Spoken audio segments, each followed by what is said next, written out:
Bonjour, hello everyone, welcome back to my channel. My name is Cyril. I have been a stem cell researcher for many years, and this is why I can tell you about the science that is behind skincare ingredients. And for today's video, I want to do a do's and the don'ts about retinoids. So basically I'm going to talk about retinol, a tiny bit of retinal, and also about tretinoin. And before I start, I hope you have spent a lovely Christmas, that you have been surrounded with people that you really love, because I think that the main thing about Christmas, or at least this is how I feel about it, is it mainly to be like surrounded by really people who really cares about you and that you also love. And it is also a great time like to have some proper, I would say, family bonding. And when I refer to family, I'm not only talking about like a brother, sister, your father, your mother, and etc. So blood relative person, but also it could be friends, because I do consider my very close friend to be part of my family.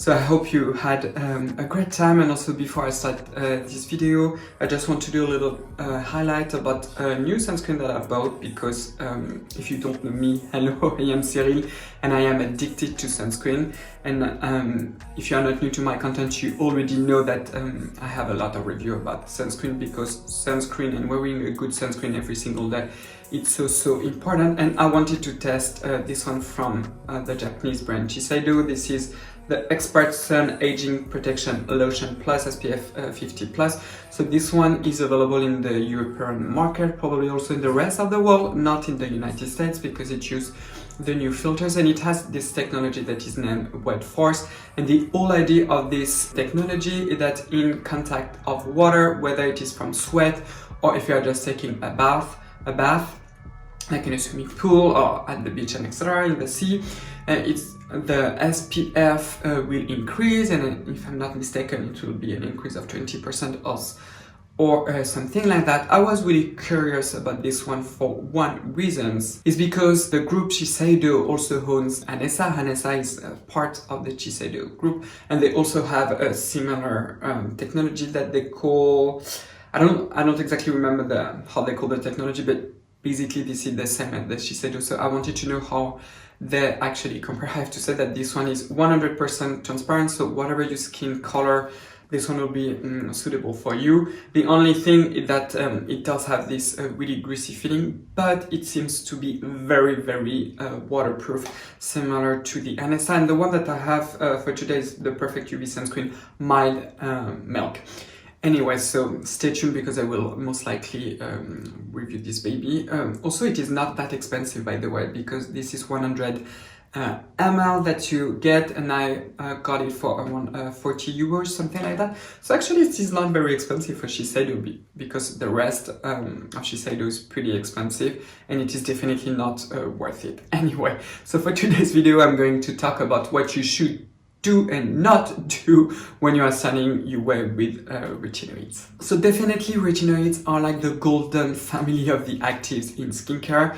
And if you really have like some skin issue, especially with aging, could be with acne from time to time, the main active that you should definitely invest is, of course, retinoids. So in over-the-counter skincare, we have a plethora of different retinoids. So we have basically derivative of retinol, which are most of the time an ester of retinol.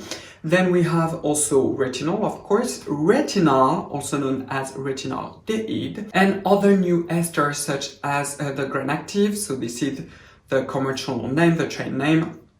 It is hydroxypinacolone retinoate also. So this is the INCE name, so the name that you will find in the ingredient list. Like I have said many times, we have a lot of choice, and of course the whole idea is what to choose and why choose this one over an other one. Just in terms of anti-aging, I think what is the most important and the most relevant in my opinion is the ingredients where we really have some strong evidence that when you use them, apply on the skin, so topically, they are going to boost the collagen in addition to have all the other benefits. Why I am telling you this? Because whatever product that you're going to use in terms of skin texture, to even the skin tone, also to decrease the pigmentation, this is definitely something that you can measure by yourself at home, and you can even almost do it like in a scientific way by just taking a picture before the treatment and wait for 2 to 3 months and see how you react to those actives. And this is definitely something that is easy to test at home. However, the production of collagen, this is not something that you will be able to assess at home, which is why in terms of anti-aging, I will for now only recommend you to use retinol. Why? Because with retinol we do have those evidence for many years. There's a pretty old paper in the 90s where it actually compares increasing concentration of retinol versus tretinoin, also known as retinoic acid, and we really have the proof that yes, when you use retinol on top of your skin, you do have an induction of collagen, but also of elastin, of hyaluronic acid, and all the good stuff that you have in the dermis. For retinaldehyde, most likely it is the case, but I don't have really strong evidence to show you and provide you, which is why I always prefer to recommend retinol over retinaldehyde or retinal. For the other esters, it is very preliminary. I definitely have to do a full video on Granactive because this is definitely, I would say, one of the new derivatives that is the most promising, but still it is very preliminary. So if you are really concerned about anti-aging and you really want to have what we have the best in over-the-counter skincare, definitely choose retinol. Also, as a quick reminder, I have a full series of retinol and how it works and etc.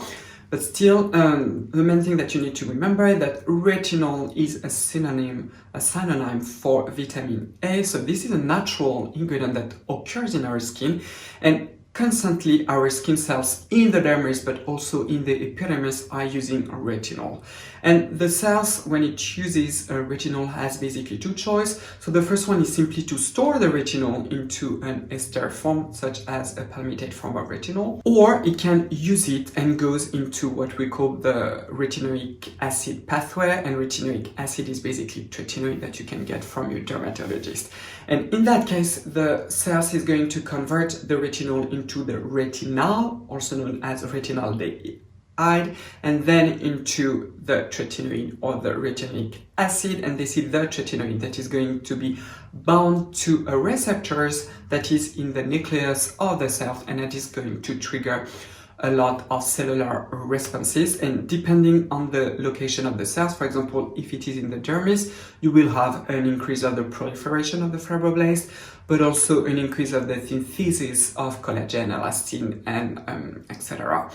In the epidermis, the first sign is going to be an increase of the rate of proliferation of the epidermal cells, and so on. Also, something that is very misunderstood, especially about retinol, is the concentration that is used about retinol, because most often what you are going to see is that tretinoin is 10 to 20 times more potent than retinol. It is true if you compare the same concentration of retinol versus tretinoin, it is actually probably even more potent than 20 times, I would say. However, if you compare 1% retinol versus the lowest concentration of tretinoin available, so 0.025%, you will see that the results are very similar. And in that case, with a very high concentration of retinol, we do have, I would say, a tretinoin effect on the skin. So don't get fooled.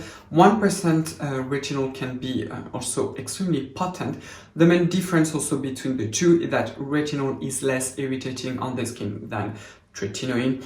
Obviously, if you have a lot of photo damage on your skin, definitely tretinoin will be even better than retinol, but you can totally start with the retinol, wait for 2 to 3 months, and then see your dermatologist and transition to tretinoin. So something that I've said many times on this channel, and this is such an important point, is that when you start your routine, when you start to use retinol, but also retinaldehyde or tretinoid, you need to understand that your skin needs a period of time to tolerate those actives, one of the reasons is because it's going to trigger the proliferation of your epidermal cells, and during a short period of time your skin barrier will be impaired because in a way, this is my own interpretation of it, the skin barrier don't have enough time to be fully formed in the beginning because of the high rate of the proliferation, but this is only temporary, and this is why you will have all the side effects. So most of the time you will have a lot of skin sensitivity, and when you are going to apply your skincare, you will have this sort of burning sensation. You can also have some redness, not necessarily all over your face, but it could be like around your cheeks. You will have some peely and flaky skin and etc. But you need to stick to the routine, because if you stop and you say, oh my god, my skin is so messed up, in that case, your skin will never be able to build up a tolerance towards the retinoid that you are using right now. And tell me down below if you want me to do like a very simple video on how to start to use retinol, but also tretinoin. So because the skin barrier is really impaired, this is why during this period that could last almost to 8 weeks, so usually it's 4 to 8 weeks of tolerance, so basically a full 2 months, it is very important to have a super clean, gentle, and also skin barrier supportive routine. So the first no is to avoid ingredients such as alcohol during this period. This is such a bad idea to use alcohol because this is really drying, and also because the skin barrier is really impaired, the alcohol will reach the epidermal cells beneath your skin barrier, so basically the live cells, and definitely alcohol is a poison for the cells. So be very careful also about your sunscreen, because some sunscreen do use alcohol to lighten the texture. If your skin barrier is impaired, this is definitely a big no-no. So definitely invest in a sunscreen that is so gentle. A good example is this one. This is the Anessa, the mild milk, definitely, but don't use the other one, which is the simply the perfect UV sunscreen milk, because this one contains alcohol, but this one does not contain alcohol. Also avoid any perfumes and essential oils. This is so important. I have also a full video about perfume, but especially during this period, because the skin barrier is really impaired, you are sure that all those essential oils and also the perfume will really go deep into your skin, and this is definitely something that you do not want. One key point about the volatile component of fragrances, this is what makes a perfume smells good, but also an essential oils. Actually, those volatile components, we know that they do penetrate into the skin, into the live cells, and what our cells are going to do with those ingredients, we don't really know. And you can have an obvious reaction when you will have a redness, but also a very harsh reaction. But we cannot also exclude the fact that you can have a low level of inflammation, and this on top of retinoids, this is such a bad idea, especially in the beginning. Another big no-no for me is to use those very complex formula that contains a lot of botanical extracts. So of course not all botanical extracts are the same. For example, ingredients derived from Centella asiatica are most likely suitable, but still be very careful, at least for those 2 months, and don't do something very complicated. So then if we look at all the other active ingredients, so I'm thinking of course about exfoliating agents such as scrubs, but also AHA and BHA. These you will see it a lot on the web, that you should not use them with the retinol or your skin will fall and etc. And it is very dramatic. And all of them are not very accurate, and they are very, I would say, badly explained. And like most of the time, this stems from a lack of proper understanding of how those retinoids really works on the skin. So during the tolerance period, definitely you should absolutely avoid any exfoliant agent. And the reason, like I said in the beginning, is because the skin barrier, when you have those dead skin cells, is really impaired during this period. So you definitely do not want to add any AHA and BHA. However, once you have tolerated the retinoids after those 2 to 3 months, this is the perfect time to reintroduce an AHA, and this is actually something that you should absolutely do, because After the tolerance period, your skin will get, I would say, used to the retinoids, and the skin barrier will be strong again. However, you should be careful because probably before using retinol, you could have used like 10% AHA. After it, most likely you will need to have a lower concentration and to be, I would say, gentler with the type of acid that you are going to introduce. And like always, just introduce one new active. So for example, after those 2 months, just introduce a very low concentration of AHA, such as 5% of glycolic acid or 7%, like the ordinary, the glycolic toning lotion that I've already talked a lot about on my channel. And then you see how your skin reacts for at least a week to 2 weeks. And then you can consider to add another active, but don't add everything at the same time. Another active where you have to be extremely careful is the vitamin C. I have also a full video about vitamin C and exactly what we know about it, because there are, again, a lot of misconception about vitamin C. And also this is because of the brands, because most of the time when you look at the package, you say, oh, this is a vitamin C serum. In reality, it is not, because it uses a derivative of vitamin C, and this is, in a lot of cases, a different effect on the skin. Anyway, if you are using the proper form of vitamin C, so the L-ascorbic acid, a good formula should have a very low pH, so a pH under pH 4. So therefore, this is an acid. It is going also to exfoliate your skin, and this is also a big no-no in the beginning when you use retinol. So again, don't use vitamin C, and also be very careful with derivatives of vitamin C. Some of them are super gentle. I'm thinking about the ordinary, the glucoside form of vitamin C, for example. I've also talked a little bit about it on my video about vitamin C, but again, be very careful. And I would actually not use them in the beginning. And again, my last, I would say, don't is to not introduce any product during this tolerance period. Overall, have a super clean, super gentle routine and do not introduce any new product. And again, be careful about the fragrance, alcohol, and etc. So now let's have a look at what you should absolutely do when you are starting your retinol. So like I said, during the tolerance period, your routine should be only focused on a routine that is super gentle and also that is going to support your skin barrier, because your skin barrier is most likely to be impaired, and therefore what you want to do is to help your skin to cope with the side effects until you have tolerated the retinoids. So first of all, use super gentle cleanser. So if you're not new to my channel, you will know that I only recommend to double cleanse your skin. So a good example could be this oil from Muji. This is the oil cleansing. This one is 100% fragrance free. And a second water-based cleanser could be this one from the French brand Avène. This is the extremely gentle cleanser lotion. Another excellent option would be the cleansing balm from Clinique instead of the oil, or also the hydrating cleanser from CeraVe. Super affordable and also extremely gentle. And really, in that case, don't use any fragrance cleansers. So my second tip is to simply buffer your retinol, or it could be also your tretinoin. So my favorite way to buffer it is to use a milk from Adalabo. So this is the premium milk. Definitely check my video about Adalabo. You can totally use your moisturizer. So the way that I do it, I use the retinol, so this one is the 1% retinol from Paula Choice. You squirt 1 pump or half a pump on your hand, and then you use the milk, a couple of drops.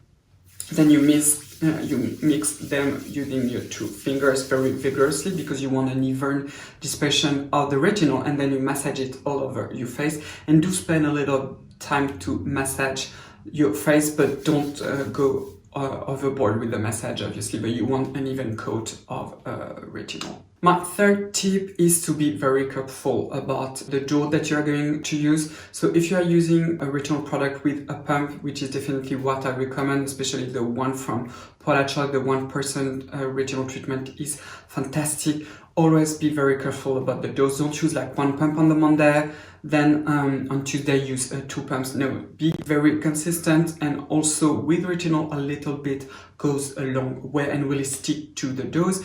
If you experience too much irritation in that case, you just decrease, and instead of using one full pump, use half a pump. Another crucial point is to use plenty of moisturizer, and definitely use a richer moisturizer than the one that you are currently using, because your skin barrier is really impaired. You want to help your skin to cope with the symptom, and again use a moisturizer that is I would say very simple, in the sense that it doesn't have like I said, fragrance, essential oils, obviously alcohol, and also complex botanical extracts. Another important tips that goes, I would say, with the moisturizer is definitely to use your retinoids in the PM, in the evening. The reason is because you want, first of all, to buffer your retinol or your tretinoin, and then use a thick coat of moisturizer, which is not very easy to do in the morning. Also with retinol tends to be very sensitive to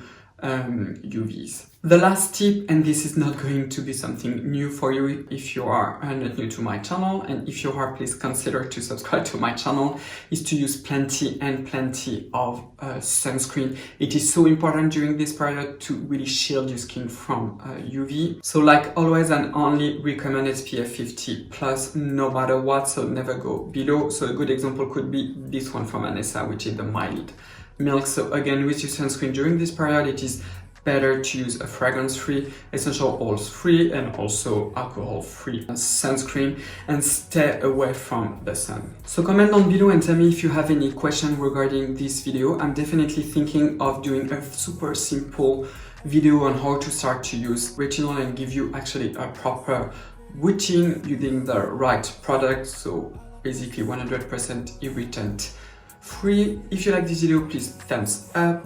Don't forget to subscribe to my channel and to ring the bell to not miss any of my new videos. You can also follow me on Instagram.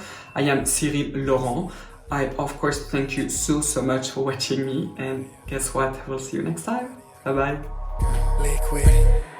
bye.